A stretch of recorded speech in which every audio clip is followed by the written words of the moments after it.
Welcome to Make Yoga Your Business, the podcast for yoga teachers and wellness professionals who are ready to grow a purposeful and profitable business. Grab your tea, your mat, or just some space to tune in, and let's make yoga your business.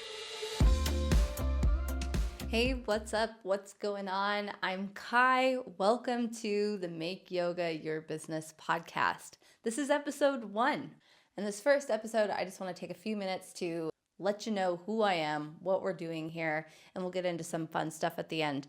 I want to keep these episodes nice and short and to the point so I can just give you really helpful business tips, advice, insight. So who am I? Why should you listen to me? Why am I the person that can help you on your journey in your yoga business?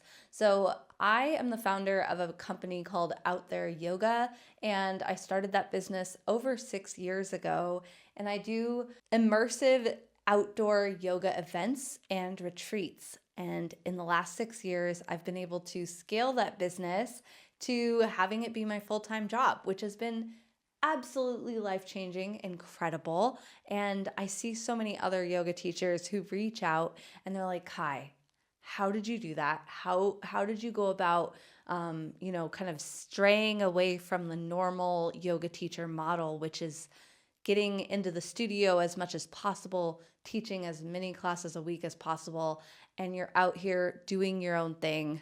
How did that happen? What's going on? I'll be the first to say it wasn't easy because I was doing it all myself. I felt like I was kind of paving a path that seemed like it had never been paved before. And it took me quite a few years of fumbling around just to figure things out. But in the last couple of years, I've been able to really streamline things and have learned a ton about marketing, messaging, creating offers that sell, all of that along the way. So know that I had no marketing background, I had no sales background, no business training whatsoever. I was a restaurant server. I went to college, but I was serving tables while I was in college, and I did what a lot of people do where serving tables was actually more profitable and more flexible than getting a 9-to-5 job. So I just stuck with that out of school, and 10, 15 years later, I was still doing that.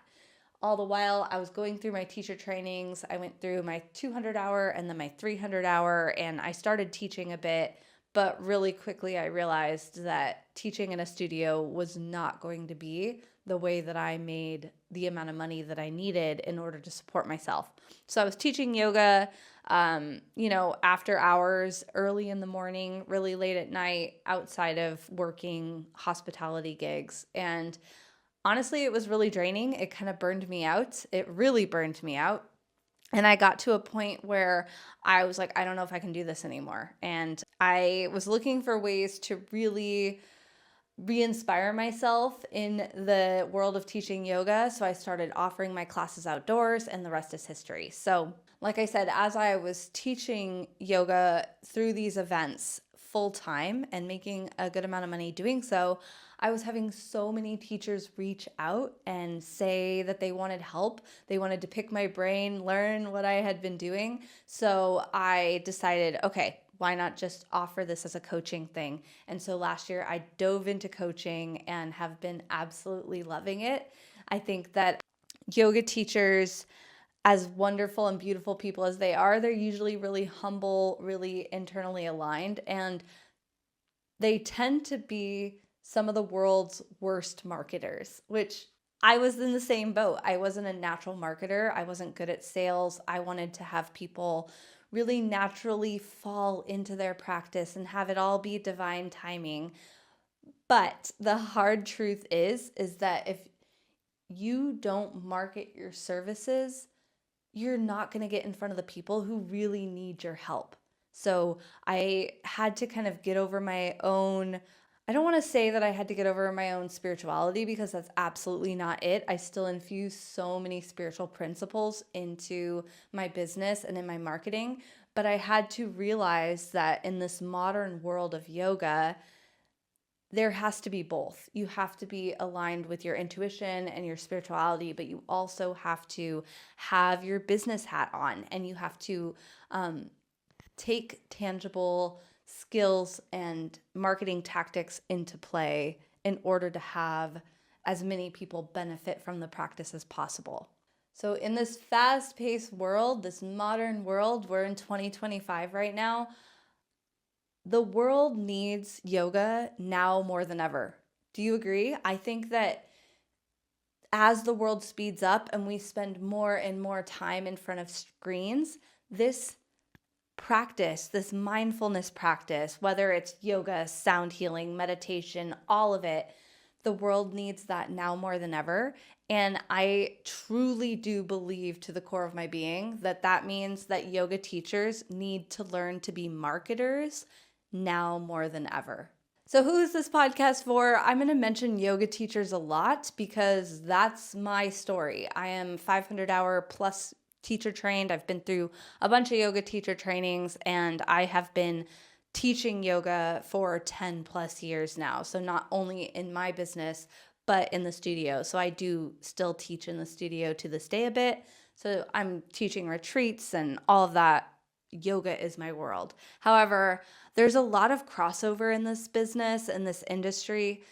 Sound healers will also be yoga teachers, and you'll go to a retreat where there's meditation and there's sound healing and there's breath work. So there's a lot of crossover. So just because you hear me say yoga teacher and refer to yoga teachers specifically a lot, that doesn't mean that's the only person who can benefit from this knowledge. So know that there is a lot of crossover, and a lot of the marketing principles are the same. So what you can expect, my plan is to do weekly podcasts, maybe at the beginning, bi-weekly, or what would it be? It'd be 2 a week. So I really want to keep these episodes as short and helpful as possible. Just put out as many as possible in the beginning here so we can really hit the ball rolling. So expect at least weekly, but sometimes twice a week. And it'll all be surrounding this topic of marketing, growing your business, and the personal development that needs to happen along the way. So what I really want to get into today, just as a quick, helpful topic, is the main mindset shift that yoga teachers need right now. This is so important. I truly believe that you cannot be a successful yoga teacher today in 2025 without having this mindset shift in place. And the mindset shift is when you decided to be a yoga teacher or a sound healer or a breathwork facilitator, whatever it is, maybe nobody told you, but you signed up to be an entrepreneur. You signed up to be a business owner. I'm so sorry if that's not what you were looking for. I don't know what to tell you. I'm the bearer of bad news here. But it can be really good news because being an entrepreneur has so many beautiful benefits. But if nobody told you, you have started a business. Why? Because I don't know if you have tried to get into the studio and treat the studio like a job, like an employer, where you're just trying to get all of your money, all of your hours, all of your income from the studio.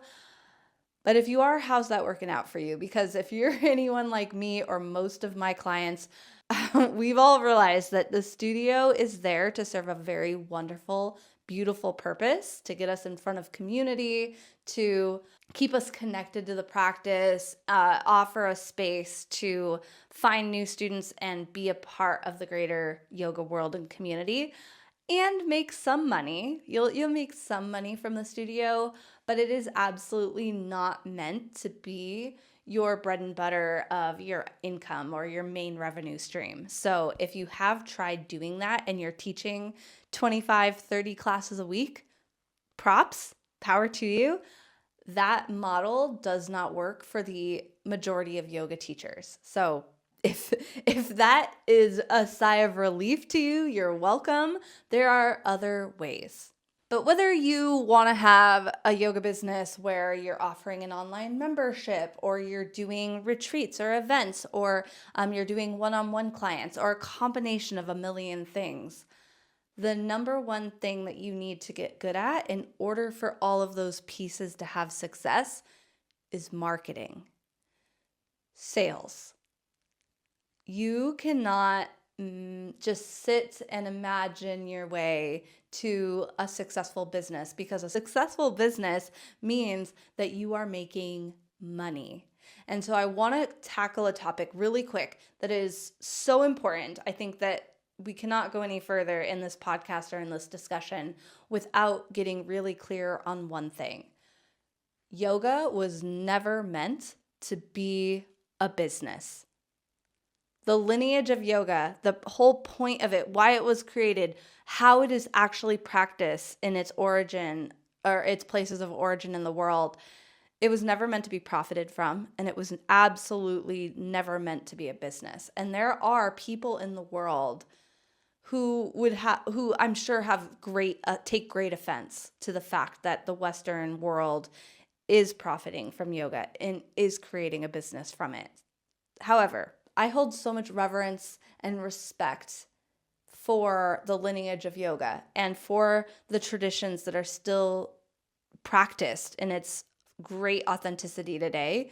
However, like I said in the beginning of this podcast, I truly and firmly believe that the world needs yoga now more than ever. And the way that at least the Western world works is that if you don't market something to people, if you don't find a way to get eyeballs on your offerings and in turn get people to actually pay money for and invest in your offering, meaning they value it, they're not going to participate. They're not going to do it. They're not going to benefit from all the ways that yoga can help them. So yes, have absolute respect, reverence, honor the traditions and the origins of this practice, but also recognize and live into the fact that we are in a modern Western world and things work differently here. And you as a yoga teacher have to get paid well for what you're doing in order to commit the time, energy, and resources it takes to offer the work that you do in as great of capacity as possible. So are we on the same page there? Maybe I lost some of you. Maybe you're like, okay, this lady's not for me. That's fine. I will die on this hill. I feel very passionately about this. You need to learn to market your services in order to be a successful yoga teacher. Yes? We're all on the same page? All right. So I'll probably talk about this to the end of the earth on this podcast, but really quickly, super important concept. When you are marketing things, you are absolutely not being pushy. You're not being a sleazy salesperson. You are offering a service. If you believe truly that you got into this work because yoga can help people, that yoga helped you, and that yoga can help other people, it can change lives, then you making your offering available in a way that is seeable, you're marketing, you're getting it out there to people. It's not being pushy. It's not being sleazy. It is a service. Okay? It is a service, and that is something that the sooner you can get that to switch on in your head, the more successful you'll be sooner.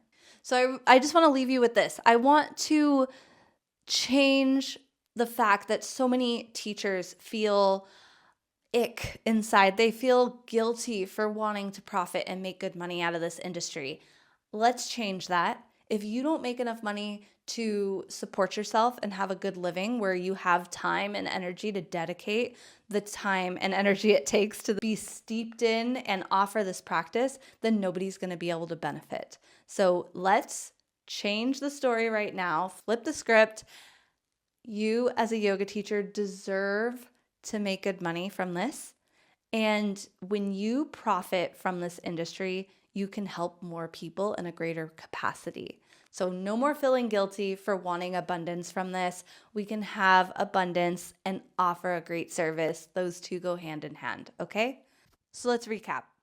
When you signed up to be a yoga teacher or wellness professional of some kind, you decided, whether you knew it or not, you are an entrepreneur. You are now building a business. How do you build a business? You have to make money. You have to become a good marketer. That's why you're here. Don't worry. That's what this podcast is for. We've got you. I'm going to take you on the journey to becoming the best marketer you can be. And you need to get over the fact that marketing means that you are now selling your services, but that's not a bad thing. It is a service, okay? So that's it for today. That's it for this episode. I will be back soon with more marketing tips, tricks, insights, all of that. But in the meantime, let me know what you thought. Let me know what you thought of this episode.